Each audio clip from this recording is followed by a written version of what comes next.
Friends, నేను మీ బాలాజీ. ఇప్పటిదాకా short చేసేవాడిని, ఇప్పుడు షార్ట్ ఫిలిం తీయబోతున్నాను. ఇక్కడ నా ఫ్రెండ్ నరేష్, నేను కలిసి ఇప్పుడు షార్ట్ ఫిలిం తీయబోతున్నాం. ఇందుకు డైరెక్టర్ నరేష్. ఇప్పుడు ఏంటంటే స్టోరీ ప్రజెంట్కి మూవీ స్టోరీ ఫ్రీడమ్ ఫైటర్. ఇప్పుడు టైం లిమిట్ ఏంటంటే 15 minutes ఉండొచ్చు, హాఫ్ అన్ అవర్ ఉండొచ్చు. కాబట్టి మీరు దీన్ని శ్రద్ధగా చూడండి, ఓకే? ఇప్పుడు స్టోరీ గురించి ఎక్స్ప్లెయిన్ చేద్దాం, ఓకే? ఫస్ట్ మన స్టోరీ ఏంటంటే, మన హీరో వీర్ చాలా మంచివాడు. తను ఒక డిటెక్టివ్.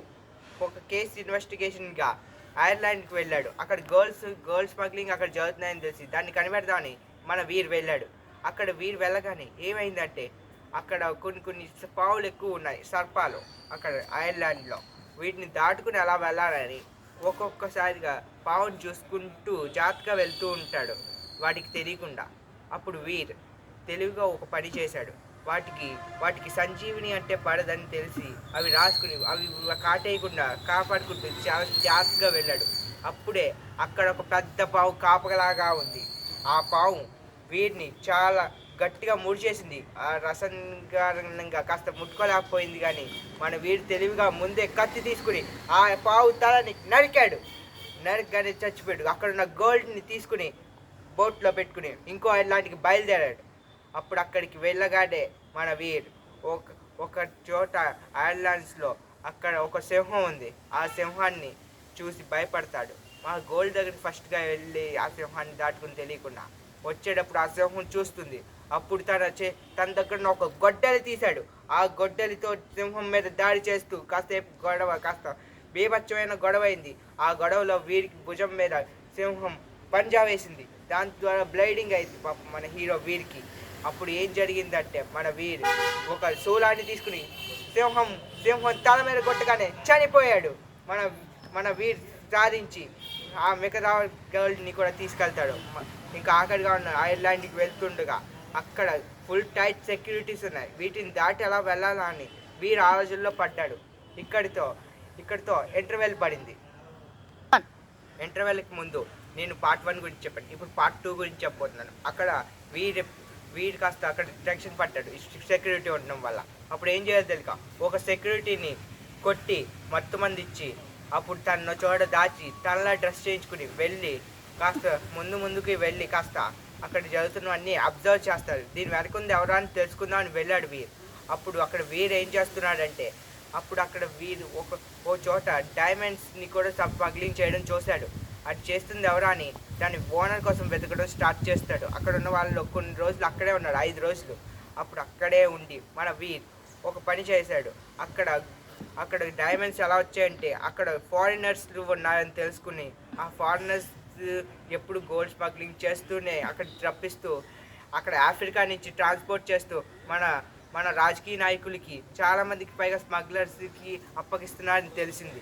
అప్పుడు మన వీర్ దీని గురించి కాస్త తన సీక్రెట్గా ఫోన్లో మెసేజ్ చేస్తూ ఉంటాడు వాళ్ళ ఆఫీసర్స్ అందరికీ, ఆర్మీస్కి, వీటన్నిటికీ ఇన్స్ట్రక్షన్స్ పెట్టాయి. అక్కడ ఆర్మీ వాళ్ళందరూ వస్తారు.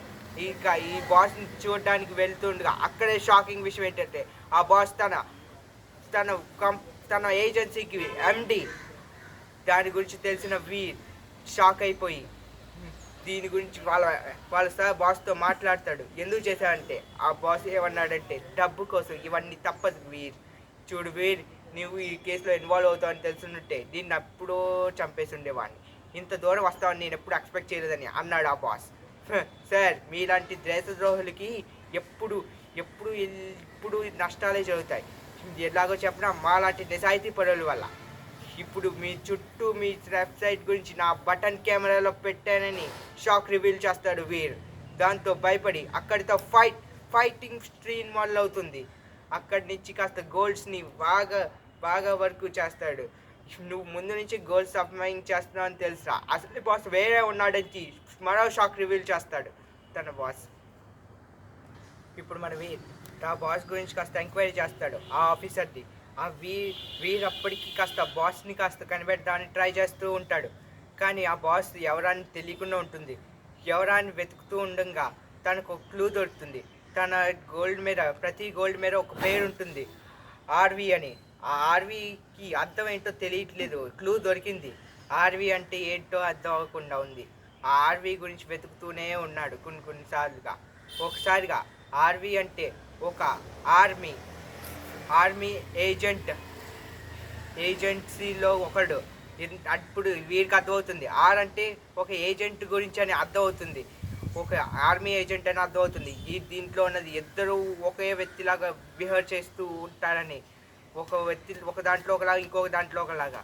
అంటే ఈ ఆర్కు అర్థం తెలిసింది, ఈ వీక్ అర్థం ఏంటో తెలుసుకుందామని వెతుకుతూ ఉంటాడు ఆ ఏజెంట్ వాడి గురించి. వాడు వెపన్స్ డీల్స్ కూడా చేస్తూ ఉంటాడు, వీడి మీద చాలా కేసులు ఉన్నాయని అర్థం అవుతుంది. ఆ ఆర్మీ ఏజెంట్ గురించి వెతుక్కుంటూ వెళ్తూ పట్టుకుంటాడు. ఆ ఆర్మీ ఏజెంట్ని అడుగుతాడు, ఎందుకు ఇలా చేశారంటూ అడుగుతూనే దీని గురించి ఏదో పెద్ద ఉపద్రవం ఉందని తెలుస్తుంది మన ఏజెంట్ వీరికి.